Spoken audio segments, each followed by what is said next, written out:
Pare por um momento. E se Deus estivesse sussurrando, agora mesmo que você é uma mulher escolhida para mudar o mundo? Meus queridos amigos, em um mundo que constantemente tenta definir quem você é, quero perguntar: você sabe quem é aos olhos de Deus? Você sabe o que significa ser uma mulher verdadeiramente abençoada por Ele? Alguns de vocês podem se sentir indignos. Alguns podem se sentir perdidos.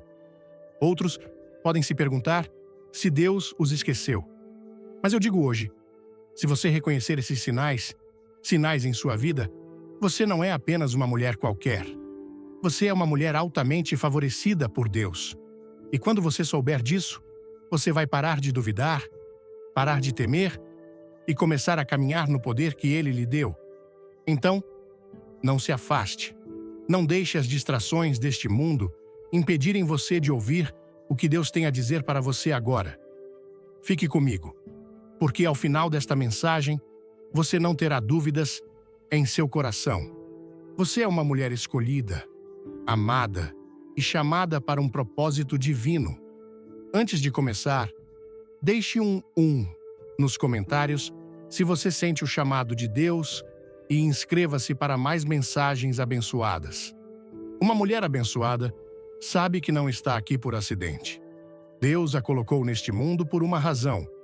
Não importa de onde você veio, não importa como é o seu passado. Ele a chamou pelo nome. A Bíblia diz, em Jeremias 1, versículo 5, Antes que eu te formasse no ventre, eu te conheci. Você não foi esquecida. Você foi escolhida. O inimigo quer que você viva com medo, mas uma mulher de Deus caminha pela fé.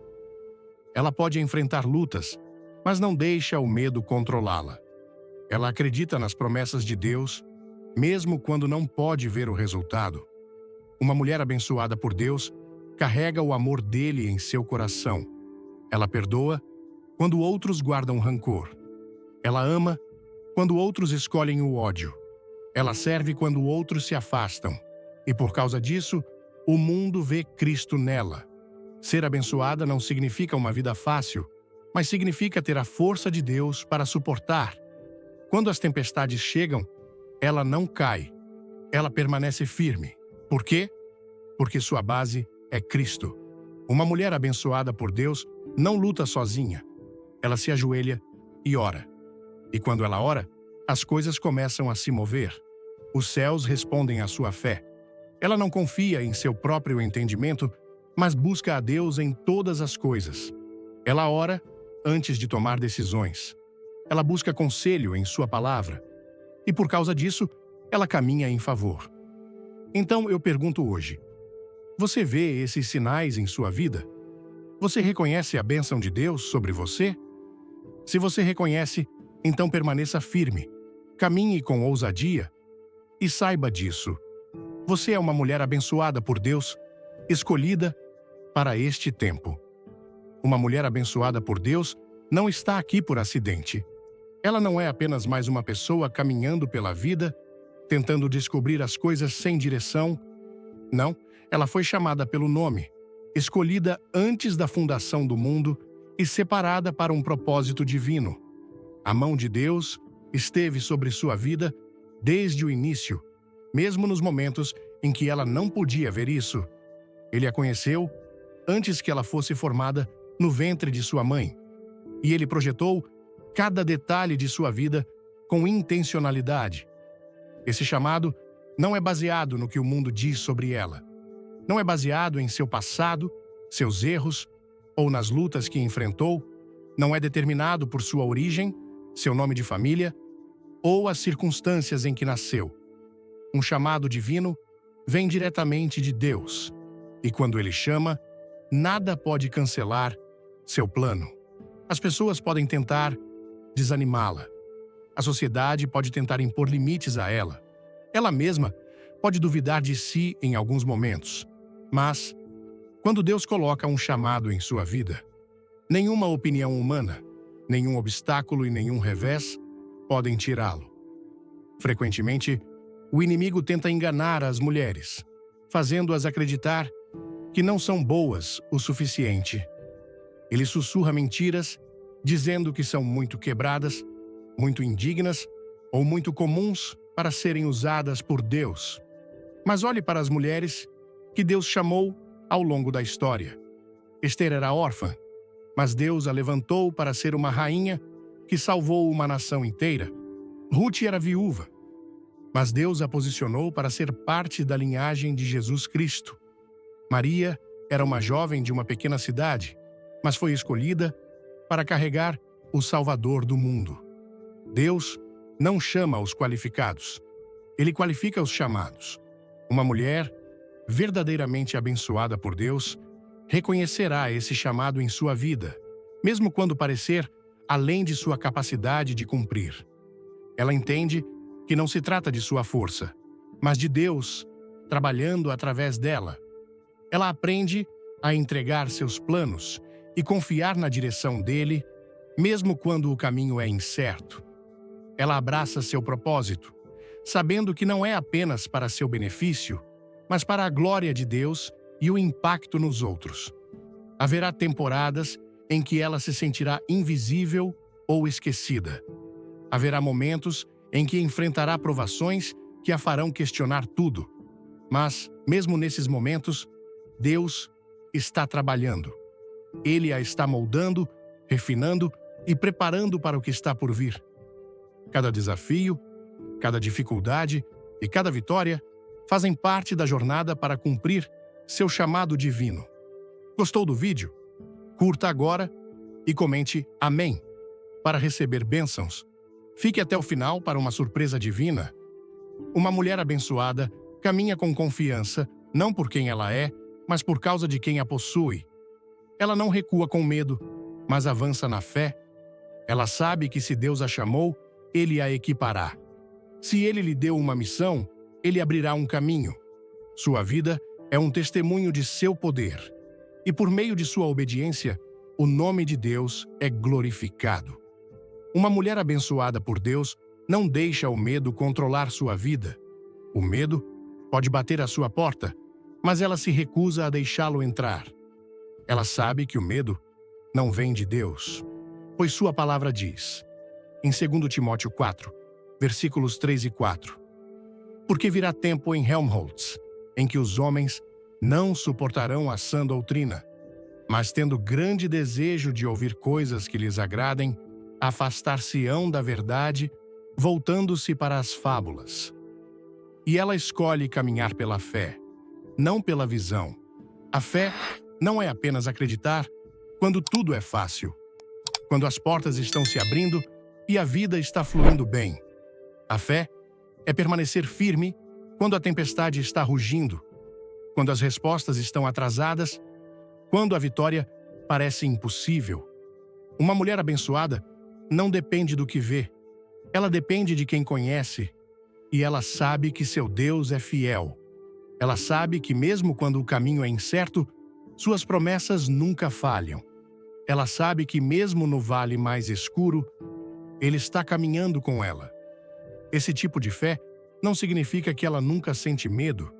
Haverá momentos de incerteza, quando as dúvidas sussurram, quando ela se pergunta como as coisas vão se resolver. Mas, em vez de deixar o medo criar raízes, ela se volta para Deus. Ela se lembra das vitórias que Ele já lhe deu, das batalhas que Ele já venceu em seu favor. Ela se lembra de que Ele nunca falhou com ela antes e não falhará agora. Uma mulher que caminha na fé entende que a obediência muitas vezes requer entrar no desconhecido. Veja as mulheres na Bíblia que escolheram a fé em vez do medo. Ester poderia ter tido medo de falar por seu povo, mas escolheu confiar no plano de Deus. Ruth poderia ter deixado o medo impedi-la de seguir Noemi para uma terra estrangeira, mas escolheu a fé e caminhou para seu destino. Maria poderia ter deixado o medo dominá-la quando o anjo lhe disse que ela carregaria o Filho de Deus, mas em vez disso, ela respondeu com fé. Em Lucas 1, versículo 38. Eis aqui a serva do Senhor. Cumpra-se em mim segundo a tua palavra. A fé não remove os desafios, ela dá a força para superá-los. É a fé que permite a uma mulher enfrentar a adversidade com coragem. É a fé que a mantém de pé quando tudo ao seu redor está tremendo. É a fé que a permite declarar, mesmo no meio de suas lutas, Deus ainda é bom e Ele ainda está no controle. Uma mulher abençoada por Deus escolhe a fé. Todo dia, ela acorda acreditando que Deus está com ela. Ela avança, sabendo que Ele a está guiando. Ela se recusa a deixar o medo roubar sua alegria, seu propósito ou sua paz. Não importa o que venha em seu caminho, ela se agarra à fé e, por causa disso, caminha na bênção e no favor de Deus. Uma mulher abençoada por Deus carrega um coração que reflete o amor dele. Ela não vive apenas para si mesma, mas derrama bondade, graça e misericórdia sobre aqueles ao seu redor. Sua compaixão não é apenas uma emoção, é uma ação, um modo de vida, um testemunho do amor de Cristo trabalhando dentro dela. Ela entende que o maior mandamento, depois de amar a Deus, é amar os outros. E ela faz isso não porque é fácil, mas porque é seu chamado. A compaixão não é seletiva, não é reservada para aqueles que são gentis em troca. Uma mulher de Deus ama mesmo quando é difícil. Ela perdoa quando outros guardam ressentimento. Ela ajuda aqueles que não têm nada a oferecer em troca. Ela escolhe a graça em vez do julgamento, a bondade em vez da crítica e o amor em vez do ódio. Seu coração é sensível aos que sofrem, aos quebrantados e aos perdidos, porque ela se lembra de que também foi redimida pela graça de Deus. Esse tipo de compaixão não é fraqueza, é força. Não pule o vídeo. Assista até o fim para descobrir um sinal especial que Deus reservou para você e inscreva-se já. O mundo muitas vezes vê a bondade como uma vulnerabilidade. Mas na realidade, é preciso uma coragem incrível para amar sem limites, para estender misericórdia onde não é merecida e para continuar dando mesmo sem reconhecimento.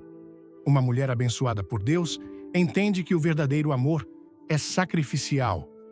Ela sabe que Cristo mesmo foi o maior exemplo de compaixão, curando os enfermos, alimentando os famintos, perdoando os pecadores e até mesmo dando sua vida pelos indignos. Sua compaixão não está apenas nas palavras, está em suas ações. Ela vê as necessidades dos outros e faz algo a respeito. Ela visita os solitários, conforta os enlutados e ora pelos cansados. Ela escuta quando os outros precisam ser ouvidos. Ela dá generosamente, sabendo que tudo o que tem é um presente de Deus. Ela não serve por obrigação, mas por amor, porque entende que quando serve aos outros, está servindo a Deus. Uma mulher compassiva também sabe que o amor nem sempre significa dizer sim. Há momentos em que o amor exige correção, quando defender a verdade é a coisa mais amorosa a fazer. Ela não permite o pecado, nem evita conversas difíceis, mas ela fala a verdade com amor. Ela não cede à amargura, mesmo quando outros a maltratam, porque sabe que sua bondade não é um reflexo deles. É um reflexo de Cristo nela. Ela ama porque Ele a amou primeiro. Ela perdoa porque foi perdoada. Ela dá porque lhe foi dado muito. Ela entende que cada ato de bondade, por menor que seja, tem o poder de mudar uma vida. Sua compaixão é uma luz em um mundo escuro, um reflexo do coração de Deus e um sinal de que ela é verdadeiramente uma mulher abençoada por Ele. Uma mulher abençoada por Deus não é definida pelas provações que enfrenta, mas pela força que carrega através delas. Ela não desmorona quando a adversidade chega. Ela permanece firme, sabendo que sua força não vem de si mesma, mas do Senhor. A vida trará dificuldades, decepções e momentos dolorosos em seu caminho, mas ela não se abala, porque sabe quem a sustenta. Ela é resiliente, não porque nunca foi quebrada, mas porque toda vez que caiu, Deus a levantou. Sua força não é barulhenta ou ostentosa, é silenciosa, mas inabalável. É a força de uma mulher que passou pelo fogo e saiu refinada, não consumida. É a força de uma mulher que foi ferida, mas continua a amar, que foi traída, mas escolhe perdoar, que enfrentou perdas, mas ainda mantém a esperança. Ela sabe que resiliência não é apenas sobreviver, é superar, é seguir em frente mesmo quando está cansada, é confiar em Deus, mesmo quando ela não entende seu plano, é levantar-se quando tudo dentro dela quer ficar no chão. O mundo muitas vezes confunde resiliência com independência, mas uma mulher de Deus sabe que a verdadeira força não vem de fazer tudo sozinha. Ela se apoia em seu Salvador, encontrando sua força nele. Ela sabe que quando está fraca, ele é forte. Ela aprendeu que a força nem sempre é lutar. Às vezes, é sobre se render, sobre colocar seus fardos aos pés de Jesus e confiar que ele carregará o que ela não pode. Uma mulher resiliente tem cicatrizes, mas essas cicatrizes são prova de que ela foi curada. Ela passou por tempestades, mas essas tempestades apenas a aproximaram de Deus. Ela enfrentou temporadas de silêncio, de espera, de incerteza, mas aprendeu a confiar no tempo de Deus. Ela não teme o futuro porque sabe quem o segura.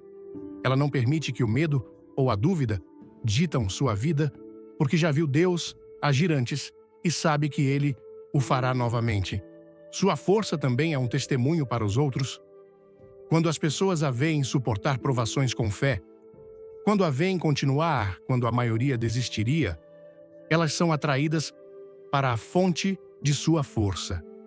Sua vida se torna um exemplo vivo da fidelidade de Deus.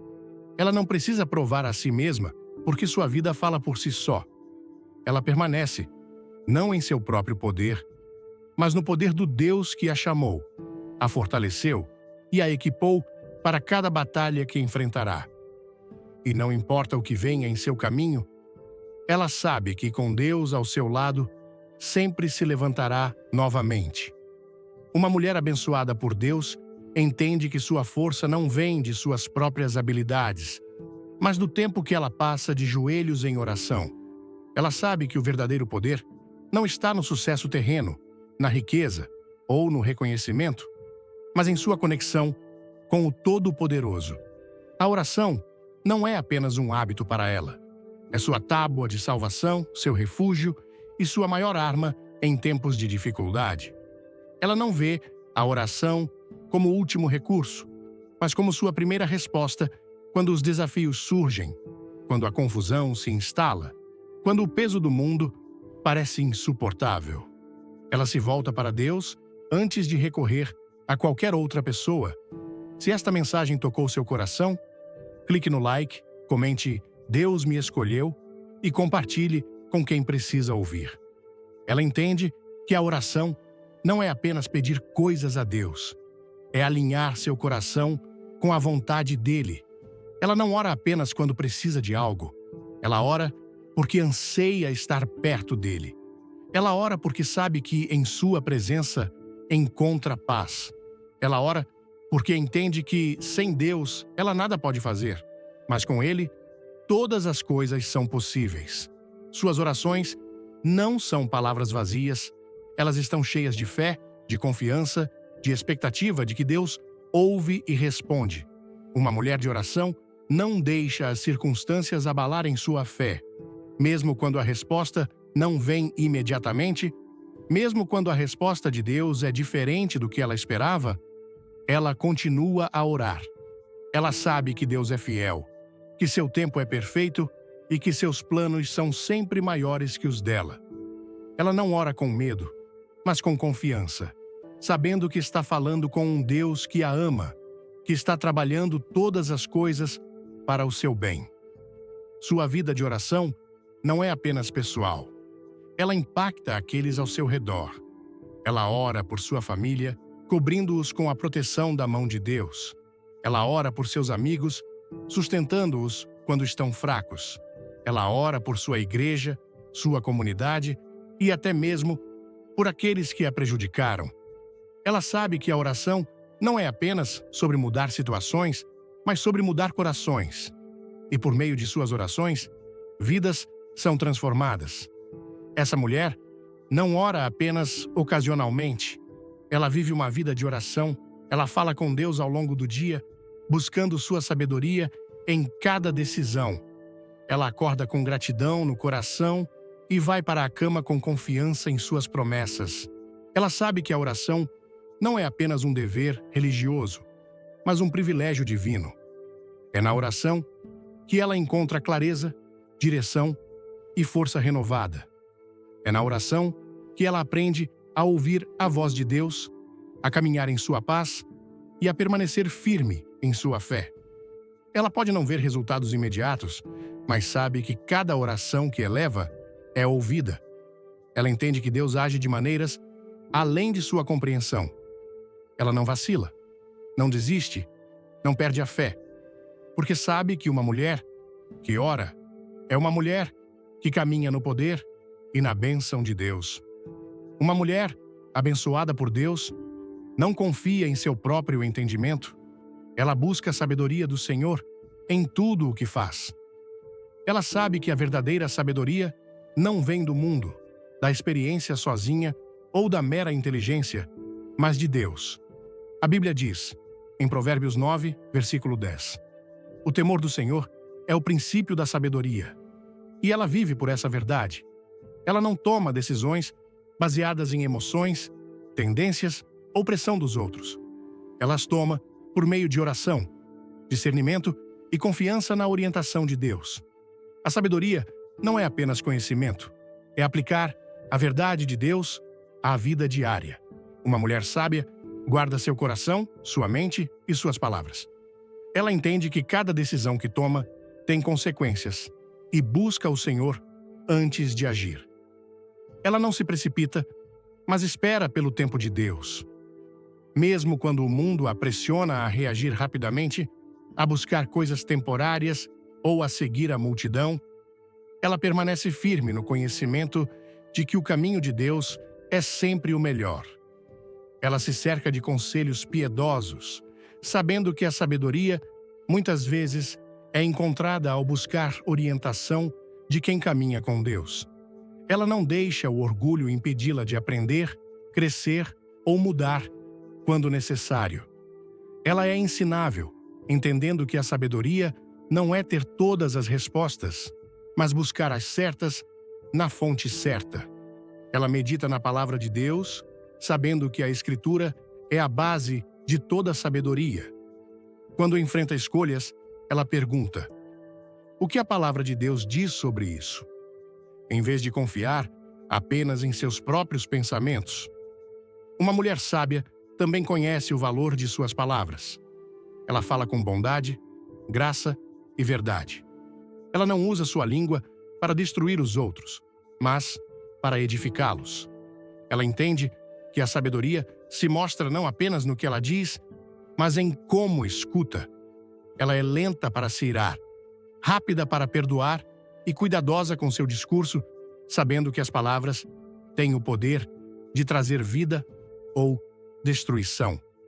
Quer sentir o poder de Deus? Deixe um coração nos comentários. Inscreva-se e não perca o final surpreendente. Caminhar em sabedoria também significa saber quando ficar parada e quando se mover.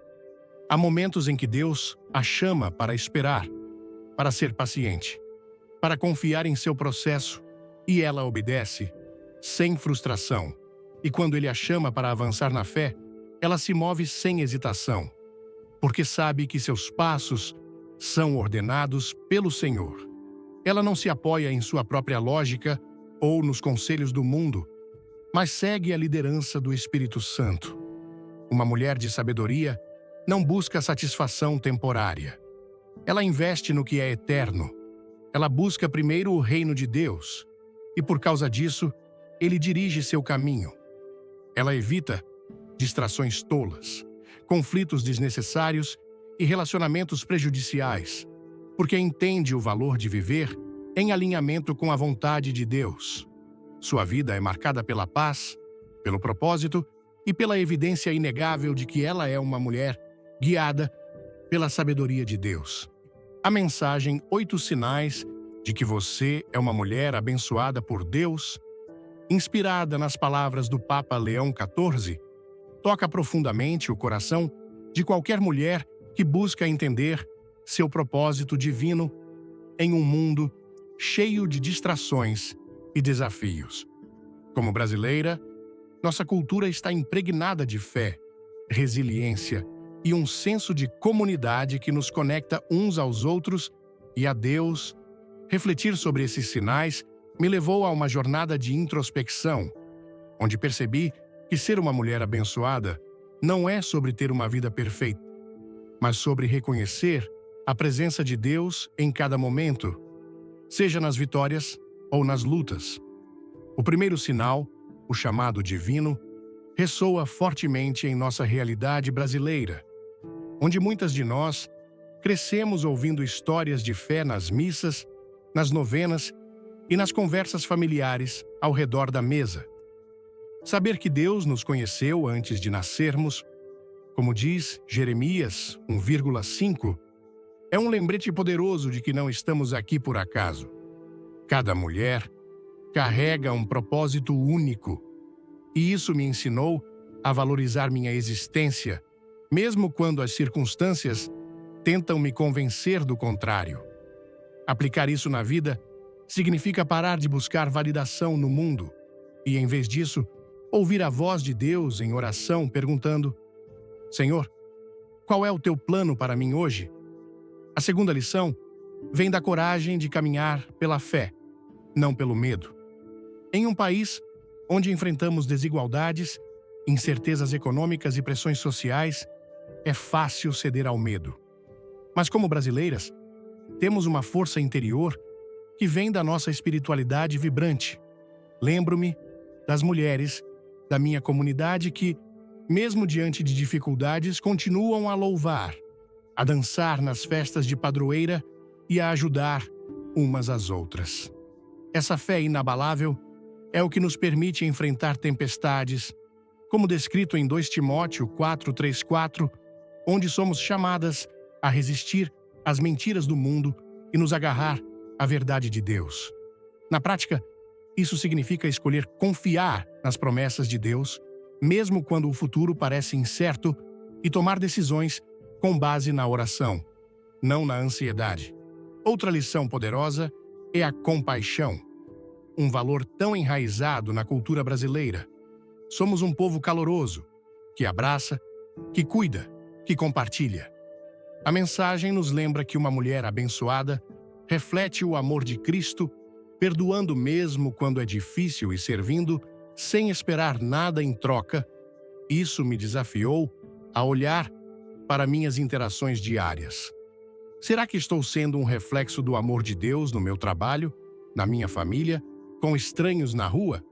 Aplicar isso significa praticar pequenos atos de bondade, como ouvir um amigo em dificuldade, ajudar um vizinho ou perdoar alguém que me machucou, mesmo que meu coração resista.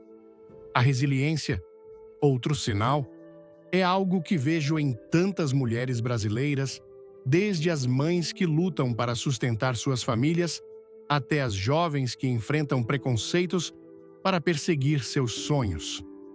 Ser resiliente não é nunca cair, mas levantar-se com a força de Deus, como diz o Salmo 46, versículo 1, que nos chama a encontrar refúgio nele. Na minha vida, isso se traduz em não desistir dos meus objetivos, mesmo quando enfrento falhas, e lembrar que cada cicatriz é uma prova da fidelidade de Deus. A oração, como descrito na mensagem, é a espinha dorsal de uma mulher abençoada. No Brasil, a oração é parte do nosso dia a dia, seja nas romarias, nas rezas, antes das refeições ou nas promessas feitas em momentos de desespero. Aprendi que a oração não é só pedir, mas alinhar meu coração com a vontade de Deus. Isso me levou a criar um hábito diário de oração, começando o dia com gratidão e buscando orientação antes de decisões importantes. A sabedoria Outro sinal é um tesouro que busco ao meditar na palavra de Deus, como em Provérbios 9:10, que diz que o temor do Senhor é o princípio da sabedoria. No contexto brasileiro, isso significa resistir às pressões de uma cultura que valoriza o imediatismo e, em vez disso, buscar conselhos piedosos, como os de uma avó sábia ou de um líder espiritual. Aplico isso sendo mais intencional nas minhas escolhas, perguntando: isso está alinhado com os valores de Deus? Por fim, a mensagem me ensinou que ser abençoada é viver para um propósito maior, impactando minha comunidade. No Brasil, onde a solidariedade é tão forte, isso significa usar meus dons para servir, seja na igreja, no voluntariado ou simplesmente sendo uma luz para quem está ao meu redor. Essas lições transformaram minha perspectiva, me fazendo perceber que ser uma mulher abençoada é um chamado para viver com coragem, amor e fé, sabendo que Deus está comigo em cada passo. Se esta mensagem tocou seu coração, deixe um like agora mesmo para espalhar essa palavra de esperança. Compartilhe este vídeo com uma mulher especial que precisa ouvir que ela é abençoada por Deus. Inscreva-se no canal e ative o sininho para não perder nenhuma mensagem inspiradora como esta. Nos comentários, escreva "Eu sou abençoada" ou compartilhe como Deus tem agido em sua vida. Fique até o final, porque há uma surpresa especial esperando por você. Que Deus continue a abençoar sua jornada. Com fé ardente, o Papa Leão XIV nos guia. A dor que você carrega hoje é o caminho para a restauração que Deus já está preparando. No nome do Pai e do Filho, um só Deus. Amém. Meus amigos, Deus vê tudo. Não há nada escondido de sua vista, nenhum segredo, nenhuma mentira, nenhuma traição escapa à sua atenção. Ele é o Alfa e o Ômega, o princípio e o fim, aquele que vigia a terra com conhecimento perfeito. Antes de começarmos, deixe um nos comentários se você crê na justiça divina e inscreva-se para mais mensagens de fé. Quando você foi ferido, quando foi traído, quando alguém lhe fez mal de maneiras que parecem insuportáveis, você pode se perguntar se Deus sequer percebe. Você pode clamar em frustração, perguntando por que ele permitiu isso, por que permaneceu em silêncio, por que não interveio no momento em que a dor foi infligida. Mas deixe-me assegurar, nenhuma lágrima caiu dos seus olhos sem que ele a visse, nenhuma injustiça passou despercebida. A Bíblia nos diz em Provérbios 15, versículo 3: os olhos do Senhor estão em todo lugar, observando os maus e os bons. Isso significa que não há engano, nenhuma crueldade, nenhum pecado que passe despercebido pelo Criador dos céus e da terra.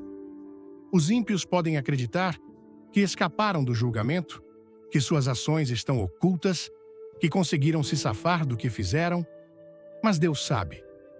Ele vê o coração de cada homem e mulher, discerne os motivos por trás de cada ação. Ele nunca é enganado pelas aparências, nunca é ludibriado por palavras, nunca é pego desprevenido pelos planos dos ímpios. Pense em Agar, a serva de Sara, no livro de Gênesis. Ela foi maltratada, expulsa, vagando no deserto, sentindo-se abandonada e sozinha. Mas foi ali, em seu lugar de sofrimento, que o Senhor apareceu a ela, e ela o chamou de El Roi, que significa o Deus que me vê. Ela não foi esquecida, não era invisível. Deus estivera cuidando dela o tempo todo e proveu para ela, mesmo em sua angústia. O mesmo é verdade para você. Quando alguém o trai, quando você é maltratado, quando as pessoas sussurram mentiras pelas suas costas, quando alguém tenta destruir o que Deus está fazendo em sua vida, você pode ter certeza de que o Senhor vê tudo. Ele não é um observador distante, não é indiferente. Ele está observando e agirá em seu tempo perfeito. Considere a história de José. Seus próprios irmãos o venderam como escravo. Eles o desprezaram, conspiraram contra ele e acreditaram que o haviam removido de suas vidas para sempre. Mas Deus viu. Quando José foi falsamente acusado e jogado na prisão, abandonado em uma cela escura por um crime que não cometeu, Deus viu. Quando parecia que os ímpios haviam triunfado, Deus ainda estava no controle. Ele estava orquestrando cada evento, posicionando José para algo maior, trabalhando nos bastidores de maneiras que ninguém podia ver. E no final, a justiça veio.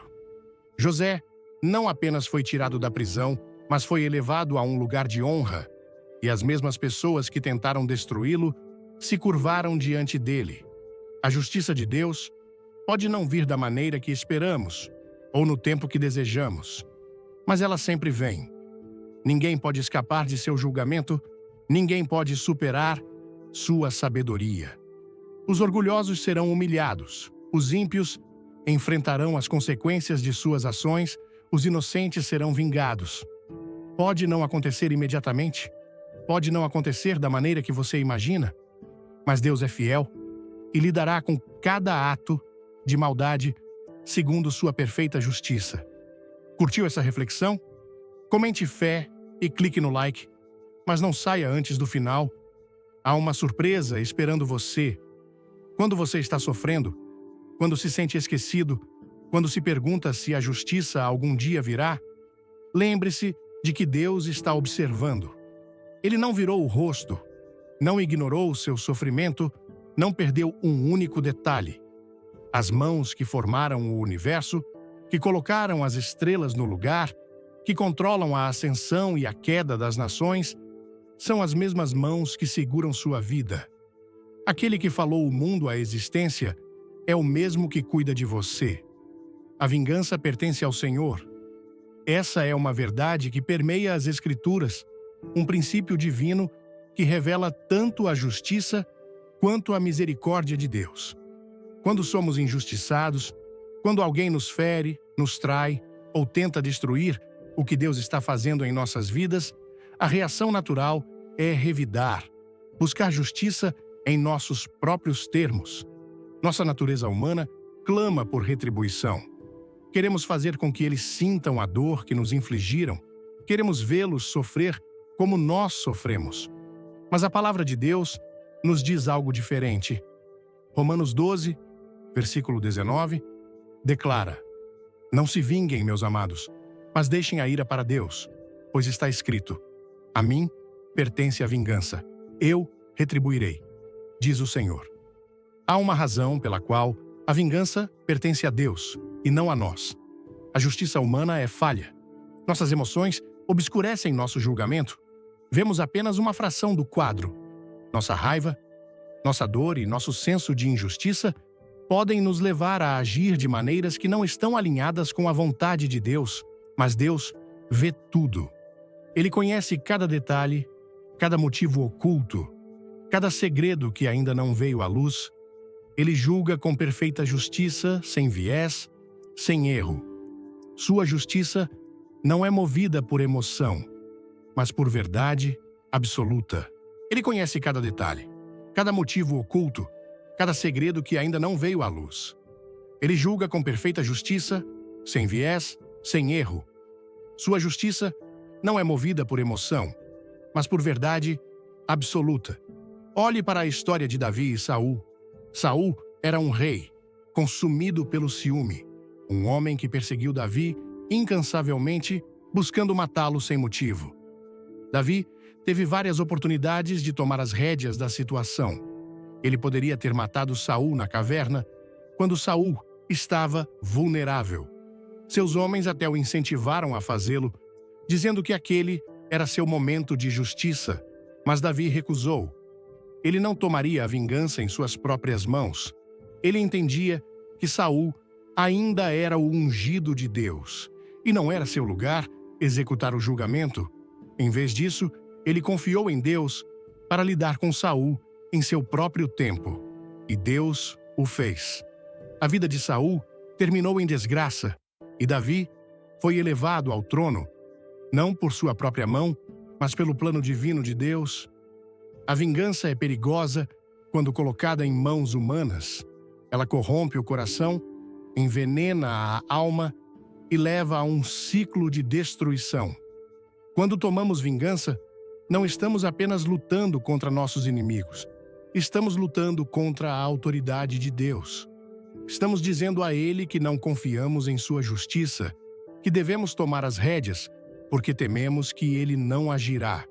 Mas a justiça de Deus nunca está atrasada. Ela nunca é fraca, nunca é incerta. Ele sabe exatamente como e quando lidar com aqueles que prejudicaram seus filhos. Pense nos irmãos de José. Eles o venderam como escravo, um ato de crueldade movido pelo ciúme. Acreditavam que haviam se livrado dele, que ele estava acabado para sempre. Mas Deus estava observando. Ele não permitiu que o sofrimento de José fosse desperdiçado. Não permitiu que a injustiça ficasse sem resposta. Anos depois, aqueles mesmos irmãos estavam diante de José, tremendo, enquanto a situação havia se invertido completamente, mas José não se vingou. Ele não os derrubou, nem os fez sofrer como eles o fizeram sofrer. Em vez disso, ele entendeu que Deus estivera trabalhando o tempo todo, mesmo através da traição. A justiça foi feita, mas foi a justiça de Deus, não do homem. Quer sentir o poder do perdão? Inscreva-se agora e comente amém para não perder a revelação final do vídeo. Quando nos apegamos à vingança, nos apegamos a correntes. Amargura, raiva e ódio se tornam nossa prisão. Pensamos que ao buscar vingança, encontraremos paz, mas o oposto é verdadeiro.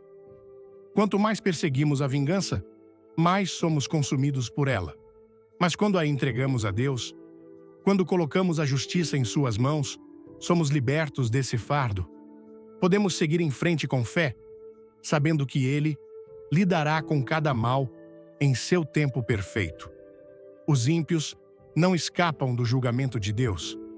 Eles podem acreditar que conseguiram, que superaram a justiça, que seus pecados permanecerão escondidos. Mas Deus não é zombado. Ele declarou que a vingança pertence a Ele e Ele não quebra sua palavra. Ninguém escapa da justiça de Deus. Os orgulhosos serão humilhados. Os opressores enfrentarão seu acerto de contas. Os mentirosos, os traidores, os ímpios, todos eles estarão diante dele. Nenhum crime, nenhuma decepção, nenhum ato de crueldade passa despercebido pelo Todo-Poderoso. Ele retribuirá, ele julgará, e seu julgamento será perfeito. Deus chama você a perdoar. Não é uma sugestão, não é uma opção a considerar quando você se sentir inclinado. É um mandamento.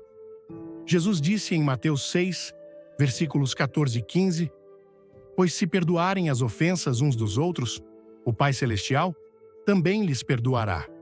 Mas, se não perdoarem uns aos outros, o Pai Celestial não perdoará as suas ofensas. Essas palavras não são ditas levianamente. Elas revelam uma verdade poderosa. O perdão não é apenas sobre a pessoa que o feriu, é sobre sua própria alma, é sobre sua relação com Deus. Agarrar-se ao não perdão é como carregar uma corrente pesada ao redor do seu coração.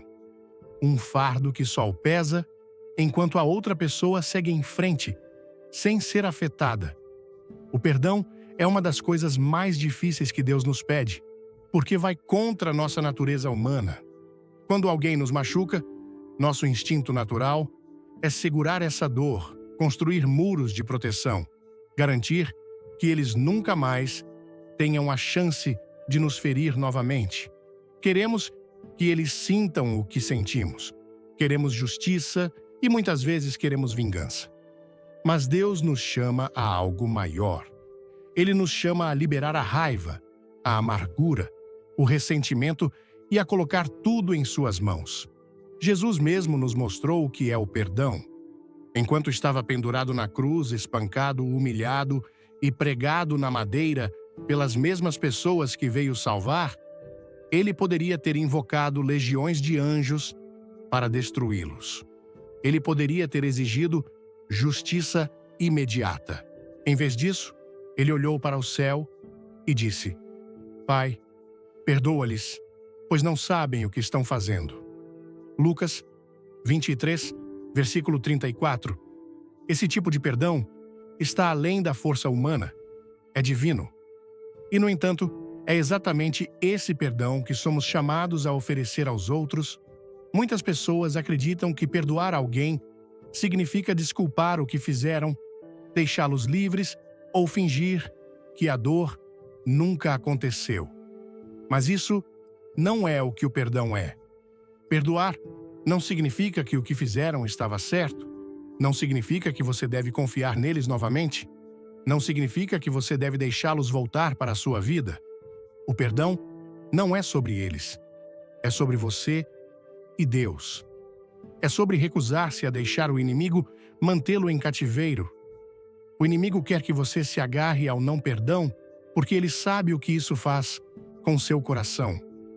O não perdão se transforma em amargura e a amargura envenena sua alma. Ela o endurece, o cega, o impede de receber a paz que Deus quer lhe dar. Cria uma distância entre você e Deus, porque ele já lhe disse que se você não perdoar, não será perdoado.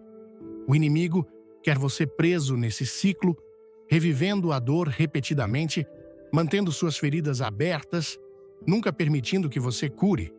Mas Deus o chamou para algo maior. Ele o chamou para a liberdade. Olhe para José. Seus irmãos o traíram, o venderam como escravo e o deixaram para morrer. Ele tinha todos os motivos para odiá-los, todos os motivos para buscar vingança, quando finalmente estava em uma posição de poder. Mas o que ele fez? Ele os perdoou. Ele escolheu ver a mão de Deus em seu sofrimento. Ele lhes disse em Gênesis 50, versículo 20: Vocês planejaram o mal contra mim, mas Deus o transformou em bem, para realizar o que hoje está acontecendo, para salvar a vida de muitas pessoas. Essa é a perspectiva de alguém que entregou sua dor a Deus, alguém que se recusa a deixar a amargura criar raízes, alguém que entende que o perdão não é fraqueza, é força. Antes de mergulharmos, clique no like se você confia em Deus e fique até o fim para uma mensagem que vai tocar seu coração. Perdoar não significa esquecer, não significa agir como se nada tivesse acontecido, mas significa renunciar ao seu direito de fazer justiça com as próprias mãos. Significa confiar que Deus vê o que foi feito com você e que Ele lidará com isso de sua maneira perfeita. O perdão é um ato de fé. É acreditar que Deus é seu defensor, que Ele curará seu coração, que Ele lidará com a situação muito melhor do que você jamais poderia. Algumas feridas são profundas, algumas traições parecem impossíveis de perdoar. Mas o perdão não é algo que você faz por sua própria força. É algo que Deus o capacita a fazer quando você se rende a Ele. Quando você toma a decisão de perdoar, mesmo antes que suas emoções acompanhem, Deus intervém. Ele lhe dá graça. Ele lhe dá a cura. Ele começa a liberar o fardo que você carregou por tanto tempo. Há pessoas que vivem suas vidas inteiras presas na amargura, nunca experimentando a plenitude do que Deus tem para elas, porque se recusam a perdoar. Mas isso não é o que Deus quer para você. Ele quer que você caminhe em liberdade. Ele quer que você libere o fardo. Ele quer que você confie nele, com a justiça, com a cura, com a restauração. E isso começa com o perdão. Deus usa a dor para seu crescimento. Essa é uma verdade que muitas vezes é difícil de aceitar, especialmente no meio do sofrimento. A dor é algo que instintivamente evitamos, algo de que oramos para sermos libertos, algo que parece injusto quando entra em nossas vidas. Mas Deus nunca permite a dor sem um propósito. Cada lágrima, cada dificuldade, cada provação está moldando você na pessoa que ele o chamou para ser. Nada é desperdiçado em suas mãos. O que o inimigo pretende para o mal, Deus pode transformar em algo que fortalece sua fé, aprofunda seu caráter e o aproxima dele. A Bíblia está cheia de histórias de homens e mulheres que suportaram dor e sofrimento, não porque Deus os havia abandonado, mas porque ele os estava preparando para algo maior. Olhe para Jó. Ele era um homem irrepreensível diante de Deus, um homem de integridade, mas perdeu tudo: sua família, sua riqueza, sua saúde. Seu sofrimento foi tão grande que até seus amigos mais próximos questionaram se ele havia feito algo errado. Mas Deus não o havia abandonado. A dor de Jó não era sem sentido. Era um teste de fé, um fogo de refinamento que revelou sua confiança em Deus. E no final, Deus restaurou tudo o que ele havia perdido e mais. Jó 42, versículo 10, diz: Depois que Jó orou por seus amigos, o Senhor restaurou sua prosperidade e lhe deu em dobro tudo o que tinha antes. José foi traído por seus próprios irmãos, jogado em uma cisterna, vendido como escravo, falsamente acusado e preso. Cada passo de sua jornada parecia ser mais uma camada de sofrimento, mais um golpe em seus sonhos. Mas Deus não estava punindo-o, ele estava preparando-o. Se José nunca tivesse sido traído, ele nunca teria acabado no Egito. Se nunca tivesse sido falsamente acusado, nunca teria sido colocado na prisão, onde conheceu o copeiro que mais tarde o apresentou ao faraó. E se ele nunca tivesse sido esquecido, naquela prisão, nunca teria sido elevado a uma posição de poder no momento certo para salvar sua família da fome. A dor tira nossas ilusões de controle. Ela nos humilha, nos força a reconhecer nossa necessidade de Deus. Quando a vida é fácil, quando tudo está indo de acordo com nossos planos, é fácil confiar em nós mesmos, mas o sofrimento nos leva aos joelhos. Ele nos lembra que não estamos no controle, que não podemos consertar tudo, que precisamos desesperadamente da presença e do poder de Deus. E nesse lugar de rendição, algo incrível acontece. Nossa fé se aprofunda. Começamos a confiar em Deus de maneiras que nunca fizemos antes. Aprendemos a nos apoiar nele, a depender de sua força em vez da nossa. Paulo entendeu isso quando escreveu em 2 Coríntios 12, versículo 9. Mas ele me disse: Minha graça é suficiente para você, pois o meu poder se aperfeiçoa na fraqueza. Portanto, eu me gloriarei ainda mais alegremente em minhas fraquezas, para que o poder de Cristo repouse em mim. Paulo tinha um espinho na carne, algo que lhe causava profunda dor, algo que ele implorou a Deus para remover. Mas Deus não o removeu.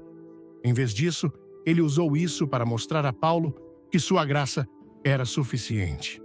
Às vezes, a dor que queremos que Deus tire é exatamente a coisa que ele está usando para exibir seu poder em nossas vidas.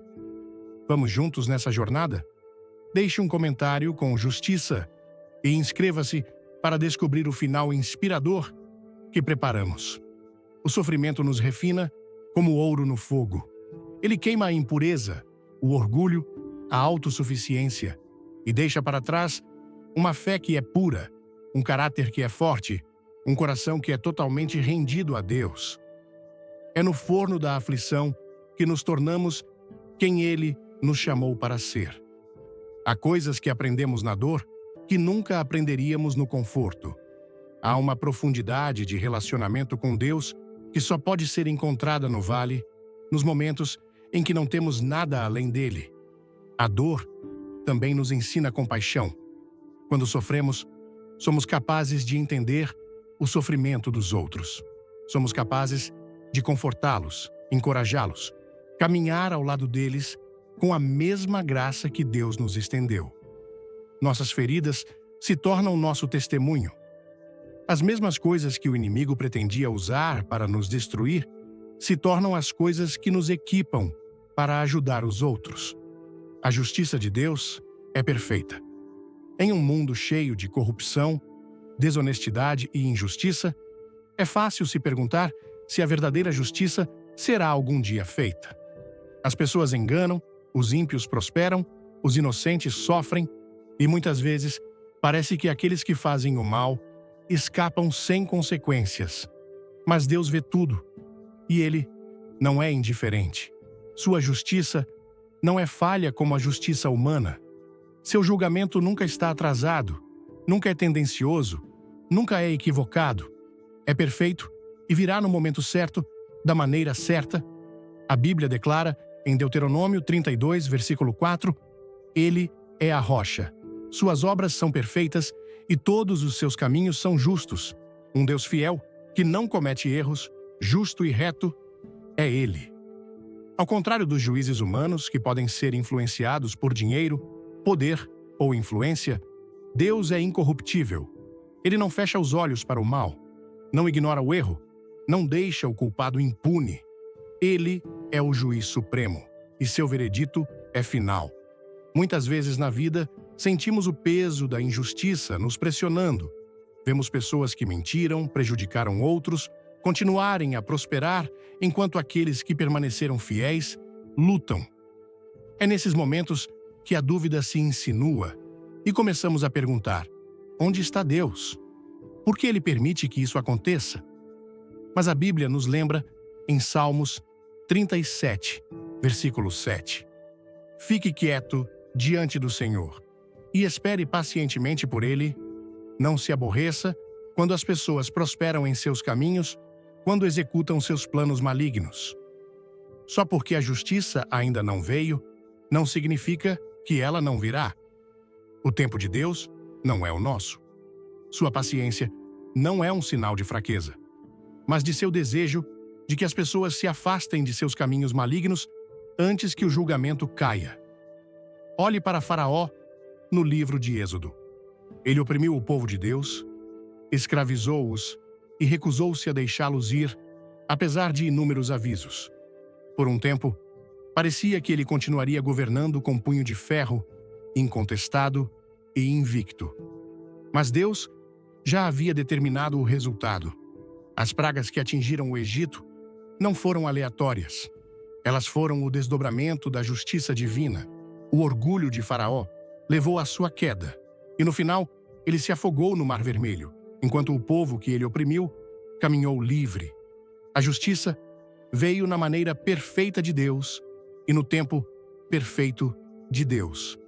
A história de Amã, no livro de Ester, é outro exemplo de como a justiça de Deus opera. Um oficial poderoso conspirou contra o povo judeu e planejou executar Mardoqueu.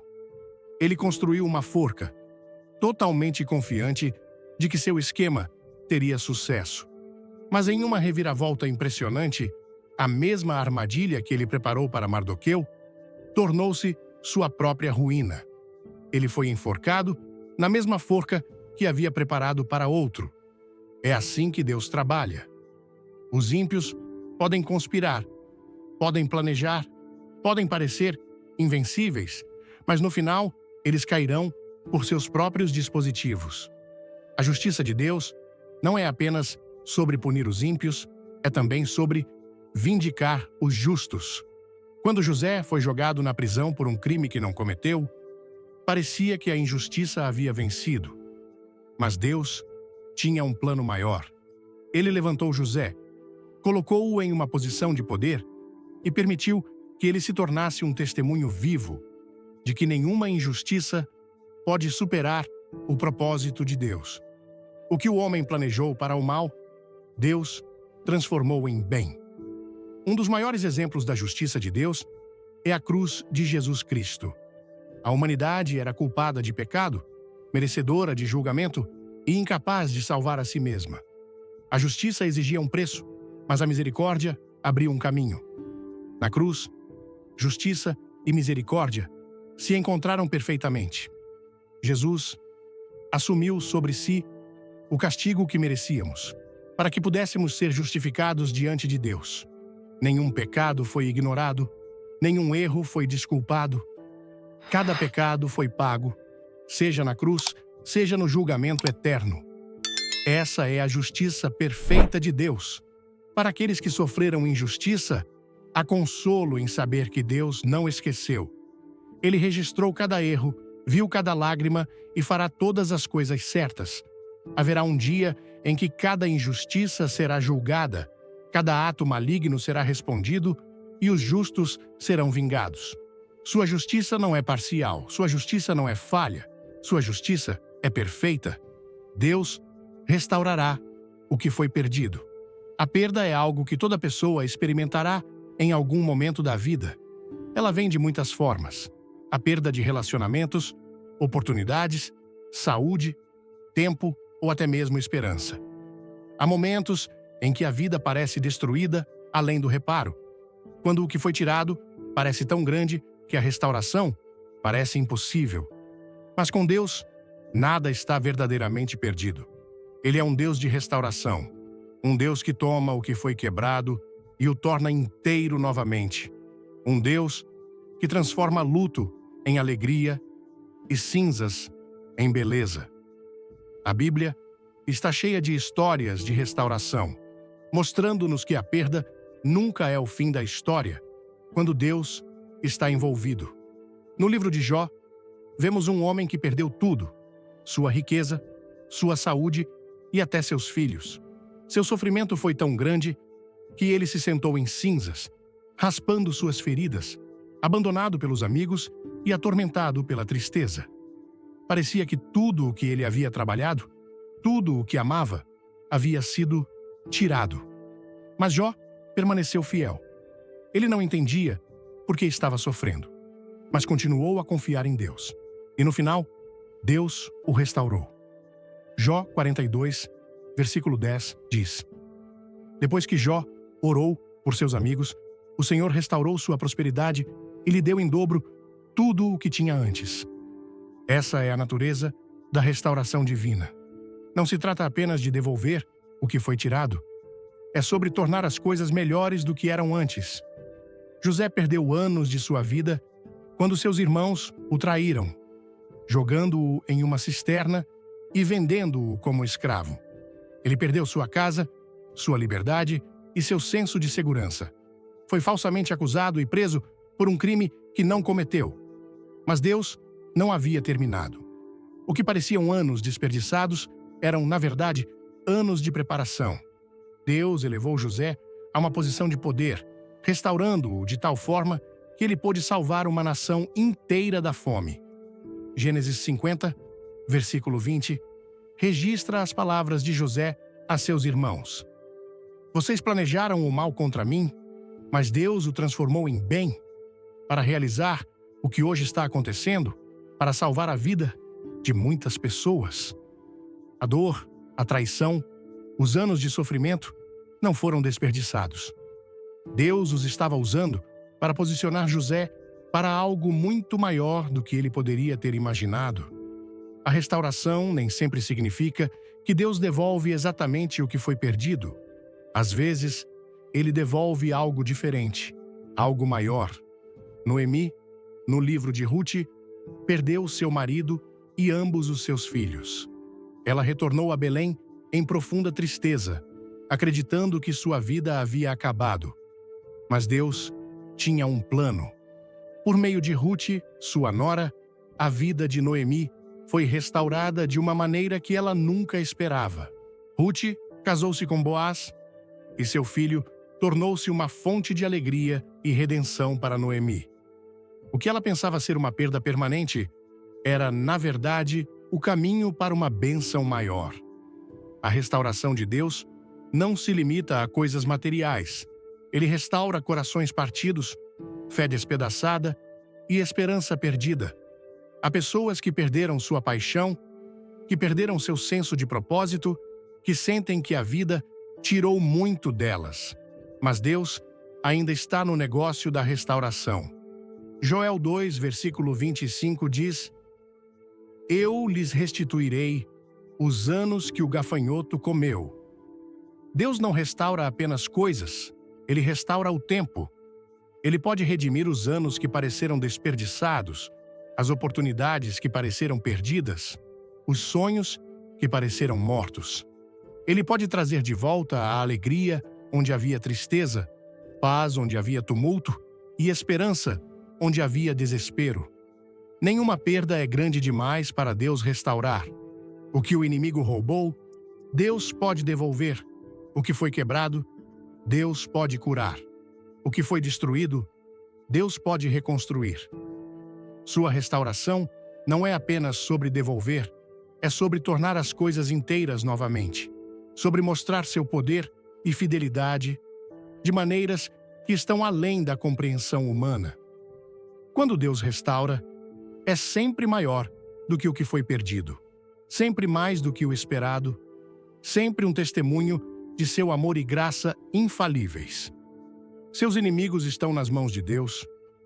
Não há traição, nenhum ataque, nenhuma injustiça que passe despercebida pelo Senhor. Quando as pessoas se levantam contra você, quando conspiram e planejam, quando tentam causar dano à sua vida, pode ser fácil se sentir sobrecarregado, sentir que você deve lutar com suas próprias forças. Mas a verdade é que você não precisa carregar esse fardo. Deus é seu defensor. Ele vê cada palavra dita contra você, cada plano formado em segredo, cada tentativa de prejudicá-lo. Ele lidará com isso de sua maneira perfeita. A Bíblia deixa claro que Deus leva a questão dos inimigos a sério. Romanos 12, versículo 19 diz: "Não se vinguem, meus amados, mas deixem a ira para Deus, pois está escrito: a mim pertence a vingança, eu retribuirei, diz o Senhor." Não há necessidade de buscar vingança, não há necessidade de lutar batalhas que pertencem a Deus. O mesmo Deus que separou o Mar Vermelho, que fechou a boca dos leões, que derrubou exércitos inteiros por seu povo, é o mesmo Deus que luta por você hoje. Olhe para a história de Davi. Ele foi ungido para ser rei, escolhido por Deus, mas passou anos sendo perseguido por Saul, que estava consumido por ciúme e raiva. Saul tentou matá-lo, caçou-o e o viu como um inimigo. Davi teve oportunidades de revidar, de tomar as rédeas da situação. Mas ele recusou. Ele sabia que Deus estava no controle. Ele sabia que seu inimigo estava nas mãos de Deus. E no final, não foi Davi quem teve que remover Saul. Deus cuidou disso. A justiça de Deus é perfeita e seu tempo é sempre correto. Às vezes, parece que os ímpios prosperam, que aqueles que fazem o mal continuam sem controle. Mas nada escapa da vista de Deus. Salmos 37, versículos 1 e 2, diz: "Não se aborreça por causa dos que praticam o mal, nem tenha inveja dos que praticam a iniquidade, pois como a erva, logo secarão, como as plantas verdes, logo murcharão. Nenhum inimigo pode resistir à justiça de Deus. Nenhum opressor ficará impune. Ninguém que se levantar contra um filho de Deus terá sucesso final." José foi traído por seus próprios irmãos. Eles o jogaram em uma cisterna, o venderam como escravo e o deixaram para morrer. Ele poderia ter passado a vida cheio de raiva, buscando vingança, mas ele confiou em Deus. Anos depois, quando ele estava diante daqueles mesmos irmãos, ele não tomou a justiça em suas próprias mãos. Em vez disso, ele disse em Gênesis 50, versículo 20: "Vocês planejaram o mal contra mim, mas Deus o transformou em bem para realizar o que hoje está acontecendo, para salvar a vida de muitas pessoas." Deus transformou a traição em bênção.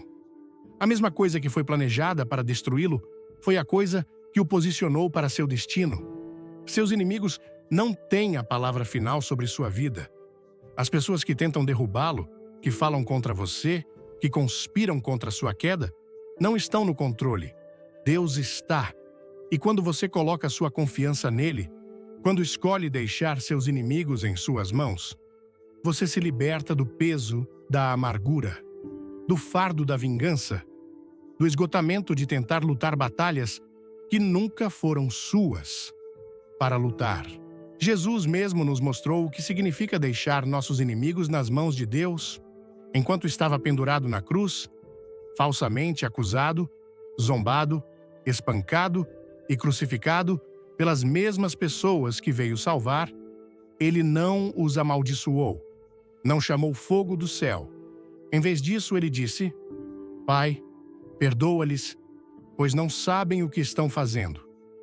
Lucas 23, versículo 34. Esse é o poder da confiança, o poder de saber que Deus vê, que Deus sabe, que Deus lidará com tudo de sua maneira perfeita. A maneira de Deus de lidar com seus inimigos é maior do que qualquer coisa que você poderia imaginar. Ele pode humilhar os orgulhosos, silenciar os ímpios, expor os enganadores e trazer justiça de maneiras que estão além da compreensão humana. Às vezes, ele remove o inimigo, às vezes, muda o coração do inimigo, às vezes, usa o inimigo para empurrá-lo para seu destino. Seja como for que ele escolha agir, uma coisa é certa: seus inimigos estão em suas mãos, e ele não falhará em lidar com eles de sua maneira perfeita. Quando reflito sobre a mensagem poderosa de como Deus lida com aqueles que nos ferem, conforme ensinado pelo Papa Leão XIV, sinto uma mistura de consolo e desafio que ressoa profundamente com a alma brasileira, tão enraizada na fé e na busca por justiça e perdão. A ideia de que Deus vê cada lágrima, cada traição e cada injustiça que enfrentamos é um lembrete reconfortante de que não estamos sozinhos, mesmo nos momentos mais sombrios. No Brasil, onde a espiritualidade pulsa em nossas festas, orações e comunidades, essa verdade nos conecta a algo maior. Um Deus que não apenas observa, mas age em seu tempo perfeito. A história de José, traído por seus irmãos, vendido como escravo e preso injustamente, reflete as dores que muitos de nós enfrentamos, seja a traição de um amigo, a ingratidão no trabalho ou a mágoa em família. No entanto, José não se deixou consumir pela amargura. Ele confiou em Deus, e isso o levou a um destino de restauração e propósito. Essa lição me toca profundamente, porque no calor das emoções brasileiras, muitas vezes queremos resolver tudo com paixão ou revidar imediatamente. Mas a mensagem do Papa Leão XIV nos chama a algo mais elevado: entregar a vingança a Deus. Romanos 12:19 nos diz: Não se vinguem, meus amados, mas deixem a ira para Deus, pois está escrito: A mim pertence a vingança, eu retribuirei, diz o Senhor. Aplicar isso na vida cotidiana significa resistir ao impulso de retaliar quando alguém nos machuca, talvez um colega que espalha fofocas ou um parente que nos julga injustamente. Em vez disso, podemos orar por eles, como Jó, MMA, e confiar que Deus está cuidando do resto. Isso não é fácil, especialmente em uma cultura como a nossa, onde laços familiares e sociais são tão fortes e o desejo de acertar as contas pode ser intenso. Mas o perdão, como Jesus nos ensinou em Mateus 6:14-15, é libertador. Perdoar não significa esquecer ou justificar o mal, mas liberar nosso coração do peso da mágoa, permitindo que Deus cure nossas feridas. Lembro-me de uma situação em que um amigo me decepcionou profundamente. Eu queria confrontá-lo, mas escolhi orar e esperar. Com o tempo, Deus trouxe paz ao meu coração, e a relação foi restaurada de forma inesperada. Isso me ensinou que, ao soltar a dor, abrimos espaço para a graça divina agir. Outro ponto que me marcou foi a certeza de que Deus usa a dor para nosso crescimento. No Brasil, onde enfrentamos desafios como desigualdade e dificuldades econômicas, é fácil sentir que o sofrimento é injusto ou sem propósito. Mas a história de Jó, que perdeu tudo e ainda assim permaneceu fiel, nos mostra que Deus nunca desperdiça nossa dor. Cada dificuldade, seja a perda de um emprego, uma doença ou uma traição, é uma oportunidade para nos aproximarmos dele, para sermos moldados em pessoas mais fortes e compassivas. Quando passei por uma crise financeira, senti raiva e desespero, mas ao me apoiar na fé, encontrei forças para perseverar e ajudar outros que passavam por situações semelhantes. A dor me ensinou empatia, algo tão valorizado em nossa cultura comunitária, onde ajudar o próximo é parte de quem somos. Como brasileiros, sabemos o valor de compartilhar, de estar juntos, de apoiar uns aos outros. A mensagem do Papa Leão XIV reforça isso. Nossas feridas podem se tornar testemunhos que inspiram e confortam outros. A justiça de Deus, como vemos na história de Amã no livro de Esther, é perfeita e infalível. Ele humilha os orgulhosos e levanta os oprimidos no momento certo. Isso me dá esperança de que, mesmo quando vejo corrupção ou injustiça ao meu redor, algo que infelizmente não é raro em nosso país, Deus está no controle. Ele vê cada ato de desonestidade, cada palavra dita nas costas, e ele trará justiça. Aplicar isso significa confiar que, mesmo que a justiça humana falhe, a divina nunca falha. Em vez de me consumir com raiva por promessas não cumpridas ou traições, posso entregar essas dores a Deus, sabendo que Ele as transformará em bênçãos, como fez com José. A restauração é outra lição poderosa. No Brasil, onde a esperança é renovada em cada festa, em cada novo dia, acreditamos no poder da redenção. Deus não apenas consola, mas restaura. Corações partidos, sonhos perdidos, anos que parecem desperdiçados. Joel 2,25 promete: eu lhes restituirei os anos que o gafanhoto comeu. Isso me lembra de um período em que perdi uma oportunidade profissional importante. Pensei que era o fim. Mas, com o tempo, Deus abriu portas maiores do que eu imaginava. Aplicar essa lição significa manter a fé mesmo quando tudo parece perdido, acreditar que Deus está trabalhando nos bastidores. Como brasileiros, somos resilientes, dançamos mesmo na dificuldade, cantamos apesar da dor.